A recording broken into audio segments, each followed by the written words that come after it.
చిన్నాన వివేక హత్య కేసులో న్యాయం జరగాలనేదే తన ఎజెండా అని ఏపీ కాంగ్రెస్ అధ్యక్షురాలు వైఎస్ షర్మిల స్పష్టం చేశారు. అఫ్కోర్స్ సొంత కుటుంబ మనిషి కాబట్టి ఆ విషయంలో ఆరాటం ఉండవచ్చు. కానీ దాని మీద సిబిఐ విచారణ సాగుతుంది. వివేక సొంత కుమార్తె న్యాయ పోరాటం చేస్తున్నారు. ఆమెకు సంఘీభావంగా ఒక సోదరిగా షర్మిల ఉంటే ఉండవచ్చు. కానీ అది తన ఎజెండా అని ఒక పీసీసీ చీఫ్ గా ఎలా చెబుతారు అన్న ప్రశ్నలు ఉత్పన్నమవుతున్నాయి. ఆమె తాజాగా మీడియా ముందుకు వచ్చి మరోసారి జగన్ మీద నిప్పులు చెరిగారు. ఎప్పుడు వివేక హత్య కేసు ప్రస్తావన వచ్చినా దానిని పక్కకు పెట్టేలా ఆస్తులు ఇష్యూని వైసీపీ నేతలు ముందుకు తెస్తున్నారు అని ఆమె మండిపడ్డారు. ఆస్తులు తనకు ప్రధానం కాదు అని ఆమె కొట్టిపారేశారు. వాటిని అనుభవించాలి అనుకుంటే ఎప్పుడో కోర్టు మెట్లు ఎక్కేదానినని అన్నారు. తన ఎజెండా చిన్నాన వివేక హత్య కేసు తేల్చేదానే అని ఆమె స్పష్టం చేశారు. తను ఎవరో ఒకరి ఆస్తులు అనుభవించాలని చూస్తున్నాను అన్నట్లుగా వైసీపీలో సోషల్ మీడియాతో తన మీద నిందలు వేస్తున్నారు అని ఆమె ఫైర్ అయ్యారు. నిజానికి మరొకరు ఆస్తులను అనుభవిస్తుంది వైఎస్ జగన్ అని ఆమె ఆరోపించారు.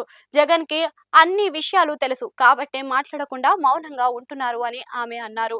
తన తల్లి చేత ఒత్తిడి తెచ్చి లేఖలు విడుదల చేయాల్సిన అవసరం తనకు లేదు అని ఆమె స్పష్టం చేశారు. అయినా తను చెబితే ఆమె లేఖ రాస్తారా? ఆమెకు సొంత స్వేచ్ఛ ఉండదా అని ప్రశ్నించారు. సోషల్ మీడియా సైన్యం వెనుక జగన్ దాక్కున్నారు అని ఆమె ఘాటుగా వ్యాఖ్యలు చేశారు. ఇక షర్మిలకు వివేక హత్య కేసు ప్రధాన ఎజెండా అయితే కాంగ్రెస్ ఎజెండా ఏమిటని ప్రశ్నలు వస్తున్నాయి. కాంగ్రెస్ కి ఏపీలో ఎన్డీఏ ప్రధాన ప్రత్యర్థిగా ఏపీ ప్రభుత్వంలో బీజేపీకి కూడా ఉంది.